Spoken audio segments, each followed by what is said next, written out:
नमस्कार, आप देख रहे हैं प्राइम न्यूज और मैं हूं आपके साथ आलोक शुक्ला। उत्तराखंड प्राइम में आप सबका स्वागत है। प्रधानमंत्री मोदी ने कोरोना संक्रमण के प्रभावी नियंत्रण के लिए सभी राज्यों के मुख्यमंत्रियों के साथ वीडियो कॉन्फ्रेंसिंग कर बैठक की है। वहीं बैठक में सीएम तीरथ सिंह रावत ने शामिल हुए हैं। बैठक के बाद सीएम तीरथ सिंह रावत ने अधिकारियों को तमाम निर्देश भी दिए और कोविड पर नियंत्रण के लिए जन जागरूकता पर विशेष ध्यान दिया जाए, ये भी कहा है। साथ ही कोविड टीकाकरण अभियान मिशन चलाने के निर्देश भी दिए हैं और कहा कि आवश्यकता पड़ने पर वैक्सीनेशन सेंटर भी बढ़ाए जाएं और लोगों को 2 गज दूरी, मास्क की अनिवार्यता और स्वच्छता पर विशेष ध्यान रखने के लिए जागरूक किया जाए।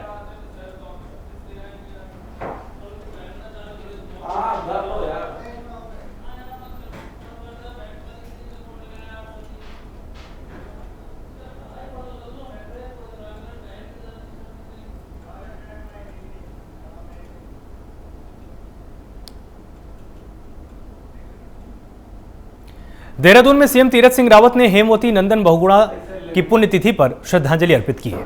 सीएम तीरथ सिंह रावत ने बहुगुणा की मूर्ति पर माल्यार्पण कर श्रद्धांजलि अर्पित की है। सीएम तीरथ सिंह ने कहा कि बहुगुणा ने देश और प्रदेश के लिए ऐतिहासिक काम किए हैं। उत्तराखंड हमेशा उनके योगदान को याद रखेगा। तो मुख्यमंत्री तीरथ सिंह रावत ने बहुगुणा को श्रद्धांजलि अर्पित की है। बहुगुणा ने देश और प्रदेश के लिए ऐतिहासिक काम किए हैं। उत्तराखंड हमेशा उनके योगदान को याद रखेगा।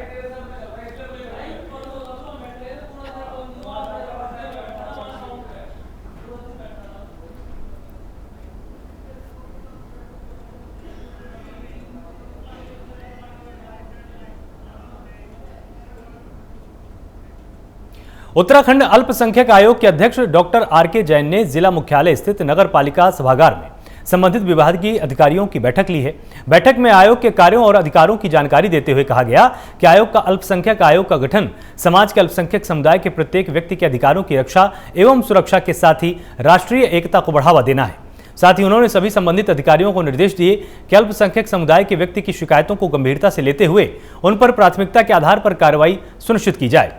उन्होंने कहा कि किसी भी व्यक्ति के प्रति समाज में भेदभाव होता है तो वो इसकी शिकायत आयोग से कर सकते हैं, जिस पर तत्काल संज्ञान लिया जाएगा।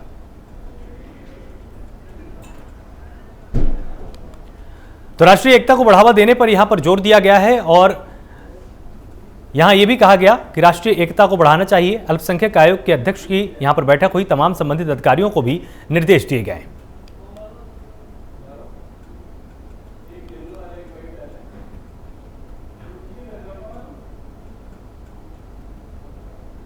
तो बेसिकली ये एक जन जानकारी कार्यक्रम है जो कि हम हर ज़िले में चलाते रहेंगे लगातार। इसको हमारे जो कुमायूं में हमारे लोग हैं, उपाध्यक्ष हैं, सदस्य हैं, वो भी इस कार्यक्रम में को चला रहे हैं और हमारी तरफ से भी हर ज़िले में ये कार्यक्रम चलाया जाएगा।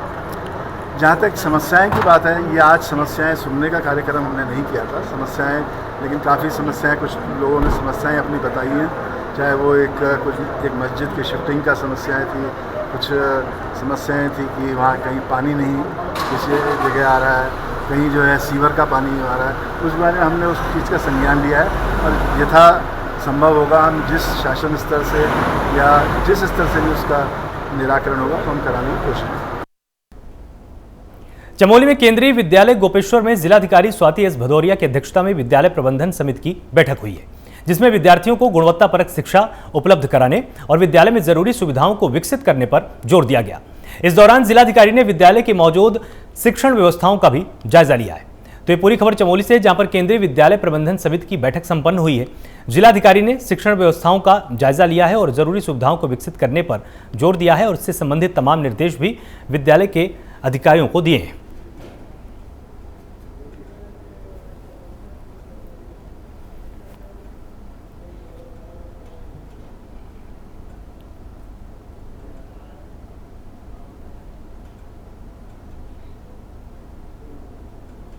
कोरोना काल में फूल विक्रेता के परिवार और खेत खलिहान में गहरा असर पड़ा था।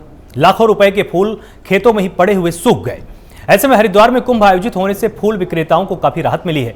स्थानीय फूल विक्रेता प्रणव कौशिक ने कहा कि कुंभ आने से उन्हें हाल ही में पेशवाई पर काफी मुनाफा हुआ है। हालांकि उन्होंने बताया कि कोरोना काल में जो भी कर्ज हुआ था उससे अभी निजात नहीं मिल पाई। व्यापारी कुंभ को लेकर उत्साहित हैं और उन्हें उम्मीद है कि कोविड के दौरान हुए नुकसान से वो जल्द ही उभर आएंगे।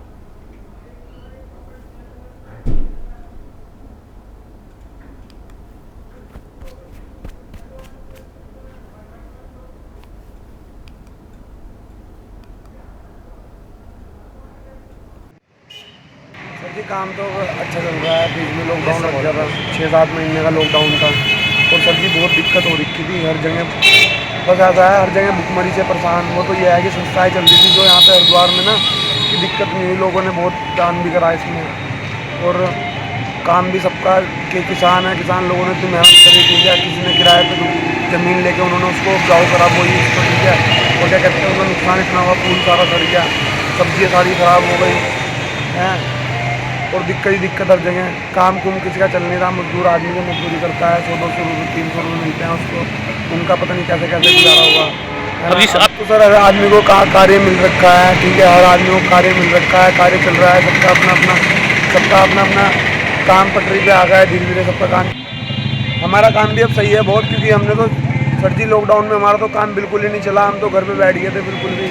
ठीक है, सब्जी वब्जी का काम तो खैर थोड़ा बहुत था 19-20 का, लेकिन हमारा तो बिल्कुल ही फ्लावर का काम तो बिल्कुल ही बंद पड़ा हुआ। 4-5 महीने हम घर में रहे हैं।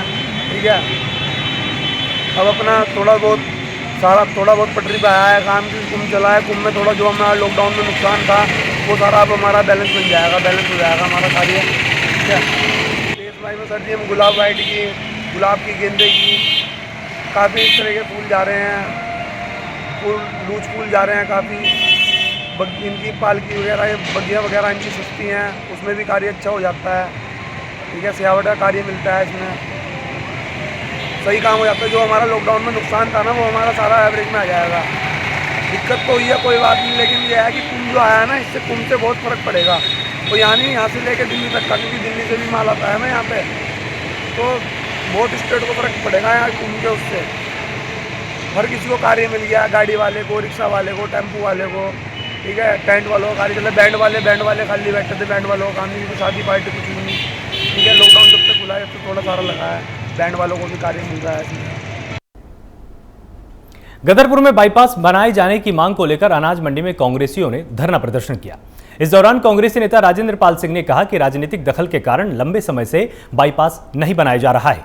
जब तक बाईपास का निर्माण शुरू नहीं हो जाता तब तक कांग्रेस विरोध प्रदर्शन करती ही रहेगी।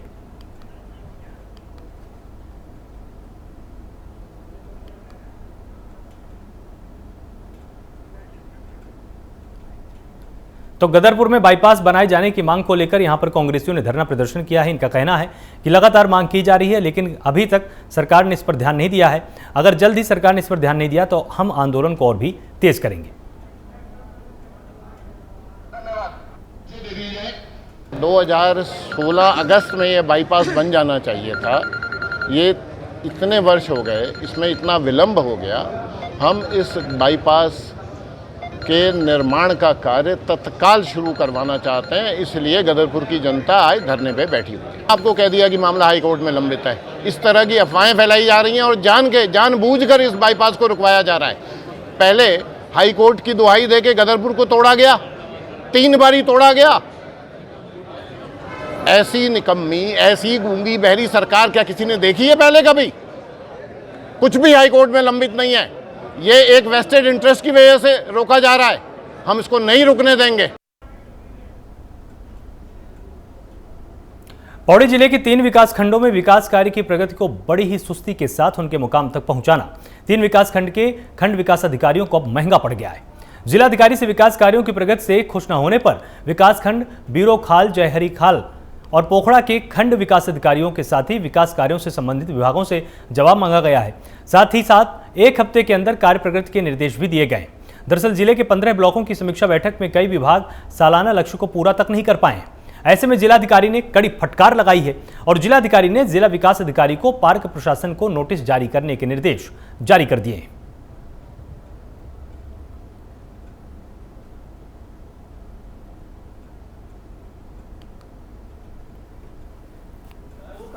के अंतर्गत जितने कार्य जनपद में संचालित किया जा रहा है सभी का समीक्षा किया गया है। विकास खंड के माध्यम से जो कार्य संचालित किया जा रहा है उसमें समीक्षा करने पर यह प्राप्त हुआ है। विकास खंड पोखड़ा में, विकास खंड जयहरी खाल में और विकास खंड बीरो खाल में अत्यधिक लंबित कार्य दिखाई दे रहा है। साथ में कुछ कार्य ऐसे जहां पे विवाद होने की वजह से या फिर कोई कार्य का प्रगति अति न्यून होने की वजह से वसूली का कार्रवाई किया गया है। हमने संबंधित वीडियो को निर्देश जारी कर दिया है संबंधित कार्मिक का स्पष्टीकरण कॉल करेंगे और उससे वसूली करने की कार्रवाई जो है 1 सप्ताह के अंदर पूर्ण करेंगे। अन्य ऐसे कार्य हैं जहां पर जो है कार्य पूर्ण हो रखा है लेकिन सेकंड किस्त का मांग नहीं किया गया है।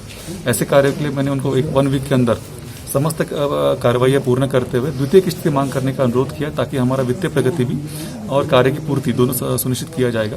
साथ में जो हमारे विभागीय कार्यवाही होती है विधायक निधि के अंतर्गत, उनका भी आज समीक्षा किया गया है। प्रमुखता से इसमें सॉइल कंजर्वेशन विभाग, RWD और PWD और सिंचाई विभाग, इनका प्रगति थोड़ा सा संतोषजनक नहीं पाया गया है। उनको आज स्पष्टीकरण कॉल कर रहे हैं और उनसे अनुरोध हम ये कर रहे हैं कि 31 मार्च से पूर्व जो है समस्त कार्यों की प्रगति सुनिश्चित करेंगे और जहां पर विवाद है, जहां पर धनराशि वापसी होना है अथवा परिवर्तन होना है, उन कार्यों को लेकर पत्राचार करेंगे और संबंधित विधायक जी से अनुमोदन प्राप्त करते हुए कार्रवाई करेंगे, ताकि अपना जो विभागीय योजनाओं की प्रगति है सुनिश्चित करते हुए वित्तीय प्रगति भी सुनिश्चित करना है। रुद्रपुर जिले के उधम सिंह नगर में बढ़ रहे दोपहिया वाहन सड़क हादसों को लेकर पुलिस विशेष अभियान चलाने जा रही है। जिले के SSP ने सभी थानों के अधिकारियों को बिना हेलमेट वाहन चलाने वालों पर सख्त कार्रवाई के निर्देश दिए। आपको बता दें कि रफ ड्राइविंग, ट्रिपल राइडिंग और बिना हेलमेट पहने चालकों पर DL कैंसिलेशन के साथ ही वाहनों पर सीजिंग की कार्रवाई भी की जाएगी। तो दोपहिया वाहन हादसों पर पुलिस का अभियान अब चलने वाला है। जो भी बिना हेलमेट के दिखेगा उस पर कार्रवाई होगी। दोपहिया वाहनों में ट्रिपल राइडिंग ना हो। मैं देख रहा हूँ कि काफ़ी लोग ट्रिपल राइडिंग करते हुए भी देखा जा रहे हैं। दूसरा, दोपहिया वाहनों में लोग हेलमेट कम धारण कर रहे हैं। हेलमेट रखा हुआ है गाड़ी में और हेलमेट रखने के बावजूद भी जो है लोग हेलमेट धारण नहीं कर रहे हैं। मैंने 3 दिन पहले से मैंने पूरे जनपद के सारे एसओस को बता दिया है। एक तो NH पर, स्टेट हाईवे में जो भी दोपहिया वाहन चालक जा रहे हैं अनिवार्य रूप से हेलमेट का धारण करेंगे। जो हेलमेट धारण नहीं करेगा उसके खिलाफ बहुत सख्ती से हम कार्रवाई करेंगे और इनकी DL कैंसिलेशन की कार्रवाई होगी। इवन हम उनके जो अगर उनके वाहनों को भी हम सीज भी कर सकते हैं उस समय के लिए। रुद्रपुर जिले के उधम सिंह नगर में SSP दिलीप सिंह कुंवर ने रुद्रपुर कोतवाली का वार्षिक निरीक्षण किया है। निरीक्षण के दौरान कोतवाली में कई खामियां मिलने पर SSP ने पुलिसकर्मियों को फटकार लगाई। इसके साथ ही SSP ने कोतवाली में रखे असलहों का बारीकी से मुआयना किया। इसके बाद जब पुलिसकर्मियों से SSP ने असलहों को खोलने और जोड़ने के लिए कहा तो कई पुलिसकर्मी असलहों की हैंडलिंग में नाकाम रहे। वहीं SSP ने पुलिसकर्मियों को पीड़ितों से अच्छा व्यवहार करने की बात कही है।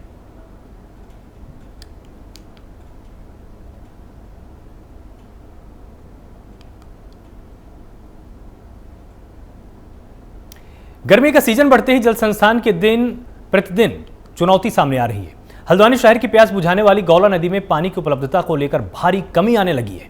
गौला नदी में केवल 68 क्यूसेक पानी ही बचा है। आपको बता दें कि 10 सालों में पहली बार गौला नदी का जलस्तर इतना नीचे गिरा है। हल्द्वानी में रोजाना पीने के लिए 30 क्यूसेक और सिंचाई के लिए 47 क्यूसेक पानी की जरूरत होती है।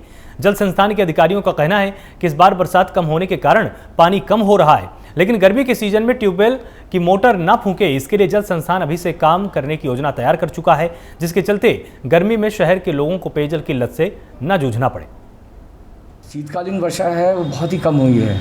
इस वजह से इसका ग्रीष्म ऋतु का प्रभाव या वाटर लेवल का प्रभाव या जो गोली नदी का प्रभाव है का जो डिस्चार्ज है वो अभी से इतना कम हो गया है कि शायद अभी जानकारी मिली कि 77 क्यूसेक रह गया है अभी।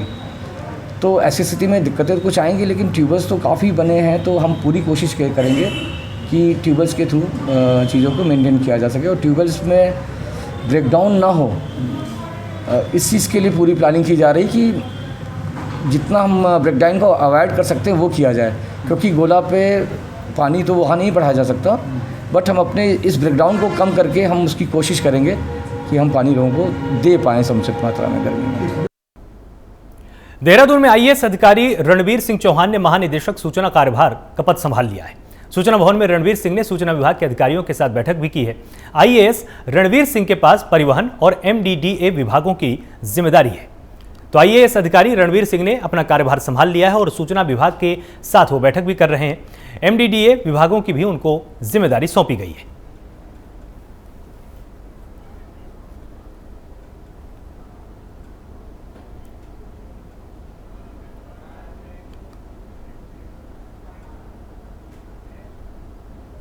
वहीं हरिद्वार में IG कुंभ संजय गुंजाल ने भल्ला कॉलेज में आयोजित साइकिल रैली में कुंभ मेले के साथ अन्य पुलिस अधिकारियों के साथ भाग लिया है।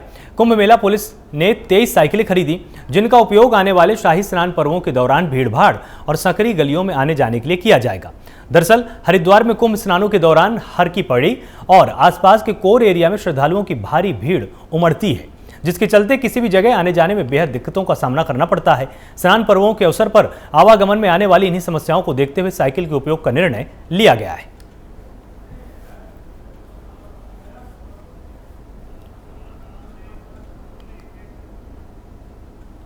पहाड़ों की रानी मसूरी में पेयजल की भारी कमी होने के कारण लोगों को भारी परेशानी का सामना करना पड़ रहा है। मसूरी के लंढौर बूचड़खाना में लोग बूंद बूंद पानी को तरस रहे हैं, जिसके चलते लोगों में गढ़वाल जल संस्थान के खिलाफ भारी आक्रोश है। लोग लगातार विभाग को पेयजल आपूर्ति करने के लिए शिकायत कर रहे हैं, लेकिन कोई भी अधिकारी सुनने को तैयार नहीं। लोगों ने मसूरी विधायक और कैबिनेट मंत्री गणेश जोशी से भी आग्रह किया है कि मसूरी में हो रही पेयजल की समस्या को लेकर अधिकारियों को निर्देशित करने के साथ लापरवाह अधिकारियों के खिलाफ कार्रवाई करने की मांग करें। लोगों ने गढ़वाल विभाग के अधिकारियों को चेतावनी देते हुए कहा कि अगर पेयजल की समस्या जल्द दूर नहीं होती तो विभाग के खिलाफ आंदोलन किया जाएगा।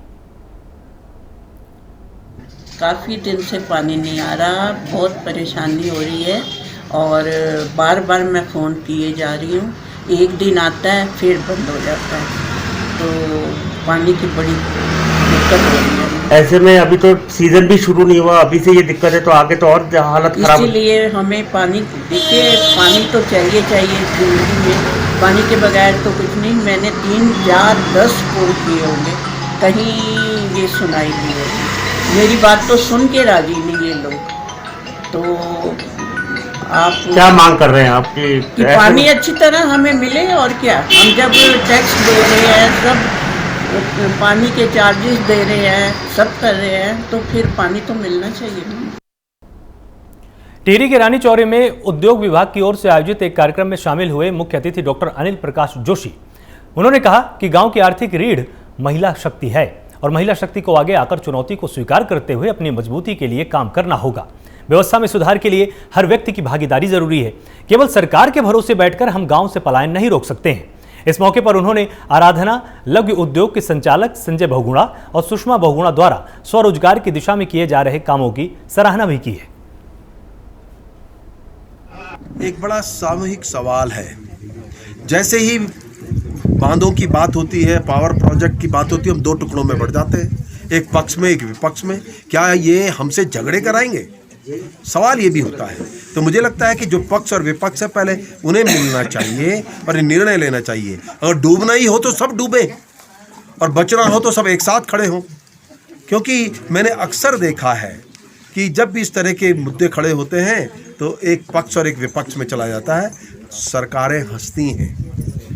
पहले हम अपने घर को ठीक कर लें और घर के बारे में सोच लें। मेरा व्यक्तिगत मानना है, अब सरकार को खास तौर से चमोली के हादसे के बाद 2 बातों पर ध्यान देना चाहिए। संवेदनशील क्षेत्रों में एक सीमा से ऊपर किसी भी तरह से बांध के बारे में सोचना, मुझे लगता है कि एक बहुत बड़ी दुर्घटना को निमंत्रण देना है। और दूसरा, जो बन भी चुके बैराज हों, बांध हों, उनकी अतिरिक्त सुरक्षा की चिंता सरकार पहले करे और फिर नए बांधों की बाद में सोचे। क्योंकि यहाँ के लोग अपने घरों को डुबाकर दूसरों के घरों को रोशन करना बंद कर देंगे, ये मेरा सोचना है। चमोली में राजकीय इंटर कॉलेज नागनाथ के छात्र छात्राओं ने शहर भर में जन जागरूकता रैली निकालकर लोगों से नशे से दूर रहने की अपील की है। बता दें कि इन दिनों राजकीय इंटर कॉलेज में एनएसएस का 7 दिवसीय शिविर चल रहा है, जिसमें छात्र छात्राएं जन जागरूकता अभियान चलाकर लोगों को नशा उन्मूलन, स्वच्छता, बेटी पढ़ाओ बेटी बचाओ के बारे में जागरूक कर रहे हैं।